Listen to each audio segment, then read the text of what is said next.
குளத்துல தண்ணி வரும் அடுக்கரடி மிதந்து வரும் அந்த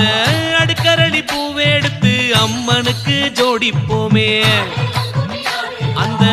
குளத்துல தண்ணி வரும் கொத்தரளி பூவும் வரும் அந்த கொத்தரளி மாலை கட்டி குருவங்கோட்ட தாய்க்கு தாரோம் அம்மன் அலங்காரம் அடுக்கரளி சிங்காரம் மாறி அலங்காரம் நம்ம மனசு நிறைஞ்சிடும்